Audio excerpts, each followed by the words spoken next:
नमो नमः। आज बुधवार भाद्रपद कृष्ण दशमी विक्रम संवत 2081 दिनांक 28 अगस्त 2024। श्रीमद् भगवद गीता के 12वें अध्याय के द्वितीय श्लोक का विवेचन आज हम देखते हैं। भक्ति योग का विशेष रूप से यह अध्याय है। थोड़ी सी पूर्व भूमिका लेकर आगे बढ़ते हैं। अर्जुन भगवान से पूछते हैं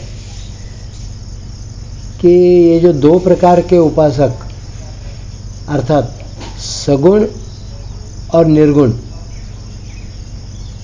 इन दोनों में कौन से उपासक श्रेष्ठ है, ऐसा अर्जुन भगवान से प्रश्न पूछते हैं। साकार और निराकार के उपासकों में श्रेष्ठ कौन है? अर्जुन के इस प्रश्न का भगवान ने जो उत्तर दिया है उस पर गहरा विचार करने से अर्जुन के प्रश्न की महत्ता का पता चलता है। जैसे इस अध्याय के दूसरे श्लोक से 14वें अध्याय के 20वें श्लोक तक भगवान अविराम बोलते ही चले गए हैं। 73 श्लोकों का इतना लंबा प्रकरण गीता में एकमात्र यही है। इससे स्पष्ट प्रतीत होता है कि भगवान इस प्रकरण में कोई अत्यंत महत्वपूर्ण बात समझाना चाहते हैं।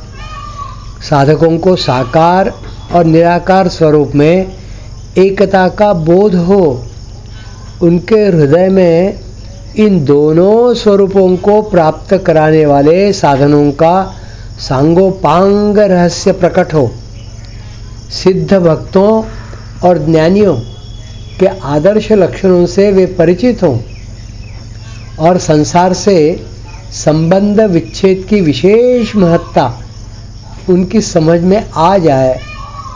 इन्हीं उद्देश्यों को सिद्ध करने में भगवान की विशेष रुचि मालूम होती है। तात्पर्य है कि भगवान के हृदय में जीवों के लिए जो परम कल्याणकारी, अत्यंत गोपनीय और उत्तमोत्तम भाव थे, उनको प्रकट करवाने का श्रेय अर्जुन के इस भगवत प्रेरित प्रश्न को ही है। इस प्रथम श्लोक का द्वितीय श्लोक से संबंध अर्जुन के सगुण और निर्गुण उपासकों की श्रेष्ठता विषयक प्रश्न के उत्तर में भगवान निर्णय देते हैं। श्री भगवान उवाच मय्यावेश्य मनो ये मां नित्ययुक्ता उपासते श्रद्धया परयोपेताः ते मे युक्ततमा मताः। मेरे में मन लगाकर नित्य निरंतर मेरे में लगे हुए जो भक्त परम श्रद्धा से युक्त होकर मेरी उपासना करते हैं, वे मेरे मत में सर्वश्रेष्ठ योगी है, ऐसा भगवान कहते हैं। भगवान ने ठीक यही निर्णय अर्जुन के बिना पूछे ही छठे अध्याय के 47वें श्लोक में दे दिया था, परंतु उस विषय में अपना प्रश्न न होने के कारण अर्जुन उस निर्णय को पकड़ नहीं पाए। कारण कि स्वयं का प्रश्न न होने से सुनी हुई बात भी प्रायः लक्ष्य में नहीं आती। इसलिए उन्होंने इस अध्याय के पहले श्लोक में ऐसा प्रश्न किया। इसी प्रकार अपने मन में किसी विषय को जानने की पूर्ण अभिलाषा और उत्कंठा के अभाव में तथा अपना प्रश्न न होने के कारण सत्संग में सुनी हुई और शास्त्रों में पढ़ी हुई साधन संबंधी मार्मिक और महत्वपूर्ण बातें प्रायः साधकों के लक्ष्य में नहीं आती। अगर वही बात उनके प्रश्न करने पर समझाई जाती हैं तो वे उसको अपने लिए विशेष रूप से कही गई मानकर श्रद्धापूर्वक ग्रहण कर लेते हैं।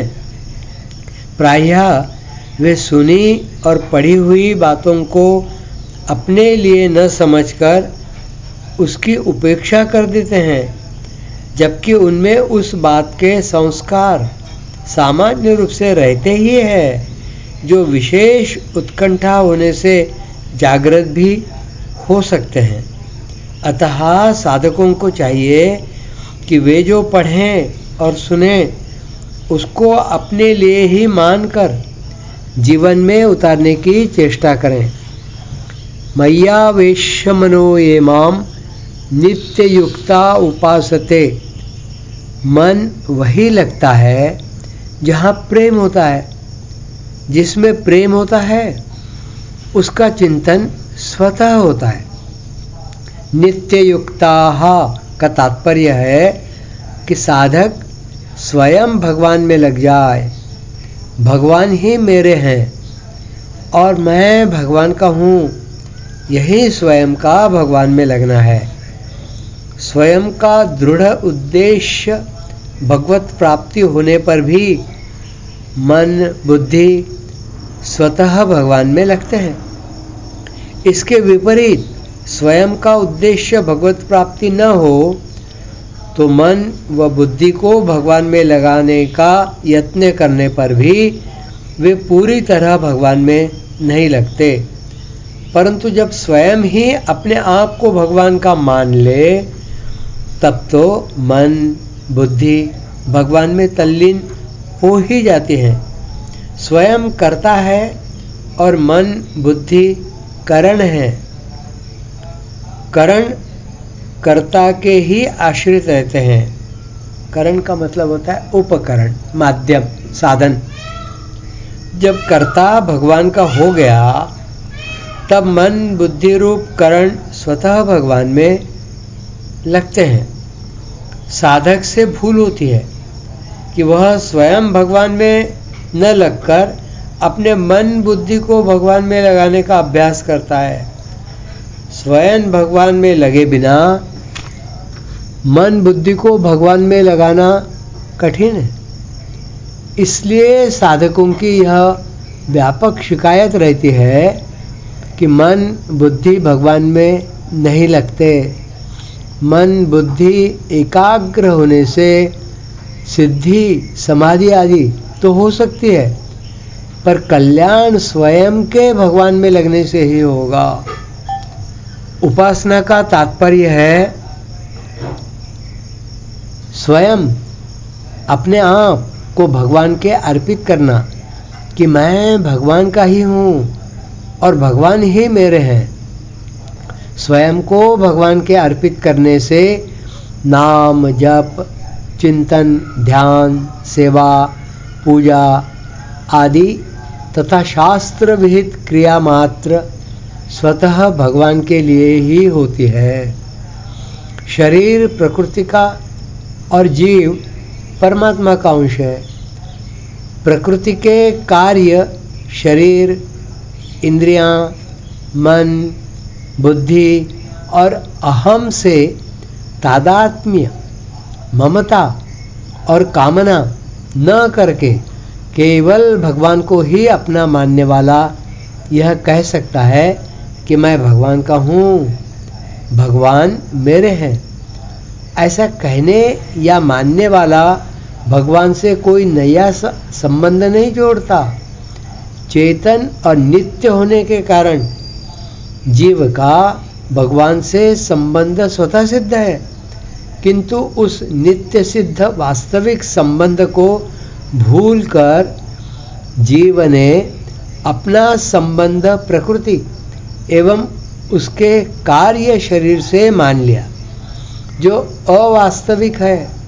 अतः जब तक प्रकृति से माना हुआ संबंध है, तभी तक भगवान से अपना संबंध मानने की आवश्यकता है।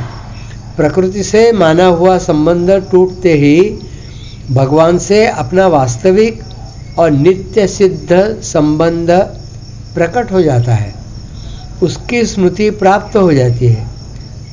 नष्टो मोहः स्मृतिर्लब्धा, श्रीमद् भगवद गीता के 18वें अध्याय के 73वें श्लोक में यह बात आई है। जड़ता अर्थात प्रकृति के सम्मुख होने के कारण, अर्थात उससे सुख भोग करते रहने के कारण जीव शरीर से मैंपन का संबंध जोड़ लेता है, अर्थात मैं शरीर हूँ ऐसा मान लेता है। इस प्रकार शरीर से माने हुए संबंध के कारण वह वर्ण, आश्रम, जाति, नाम, व्यवसाय तथा बालकपन, जवानी आदि अवस्थाओं को बिना याद किए भी अर्थात स्वाभाविक रूप से अपनी ही मानता रहता है, अर्थात अपने को उनसे अलग नहीं मानता।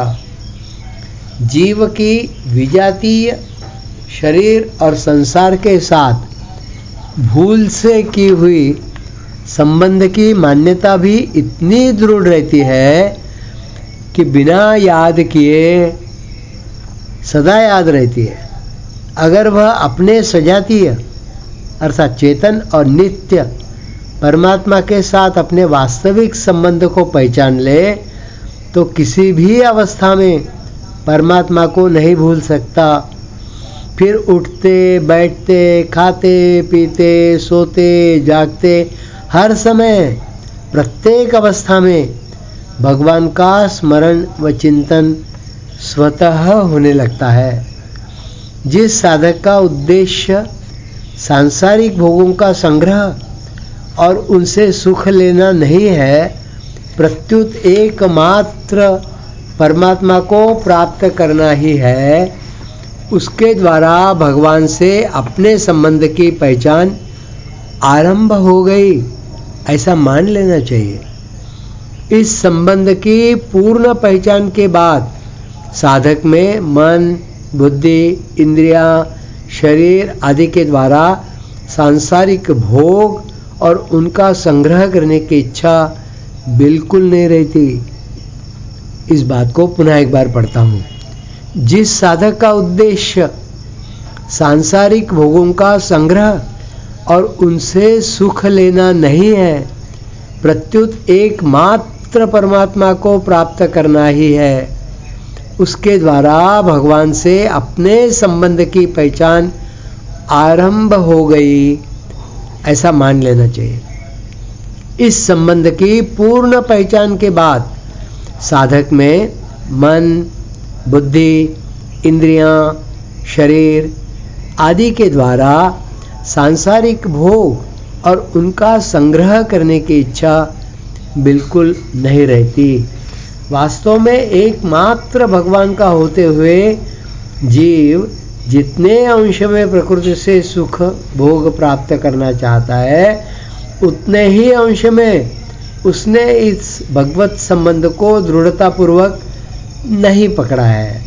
उतने अंश में उसका प्रकृति के साथ ही संबंध है। इसलिए साधक को चाहिए कि वह प्रकृति से विमुख होकर अपने आप को केवल भगवान का ही माने, उन्हीं के सम्मुख हो जाए। श्रद्धया परयोपेतास्ते में युक्त तमामताः। साधक की श्रद्धा वही होगी जिसे वह सर्वश्रेष्ठ समझेगा। श्रद्धा होने पर अर्थात बुद्धि लगने पर वह अपने द्वारा निश्चित किए हुए सिद्धांत के अनुसार स्वाभाविक जीवन बनाएगा और अपने सिद्धांत से कभी विचलित नहीं होगा। जहाँ प्रेम होता है वहाँ मन लगता है और जहाँ श्रद्धा होती है वहाँ बुद्धि लगती है। फिर पढ़ता हूँ, जहाँ प्रेम होता है वहाँ मन लगता है, और जहाँ श्रद्धा होती है वहाँ बुद्धि लगती है। प्रेम में प्रेमास्पद के संग की तथा श्रद्धा में आज्ञा पालन की मुख्यता रहती है। एकमात्र भगवान में प्रेम होने से भक्त को भगवान के साथ नित्य निरंतर संबंध का अनुभव होता है, कभी वियोग का अनुभव होता ही नहीं। इसलिए भगवान के मत में ऐसे भक्त ही वास्तव में उत्तम योगवेत्ता है।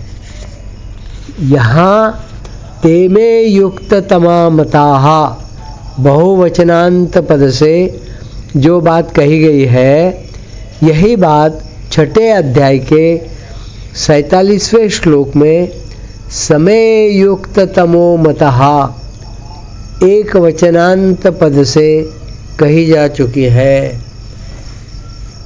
इस बात को विस्तार देते हैं। 11वें अध्याय के 54वें श्लोक में भगवान कह चुके हैं कि अनन्य भक्ति के द्वारा साधक मुझे प्रत्यक्ष देख सकता है, तत्व से जान सकता है और मुझे प्राप्त हो सकता है। परंतु 18वें अध्याय के 55वें श्लोक में भगवान ने निर्गुण उपासकों के लिए अपने को तत्व से जानने और प्राप्त करने की बात कही है, दर्शन देने की बात नहीं की।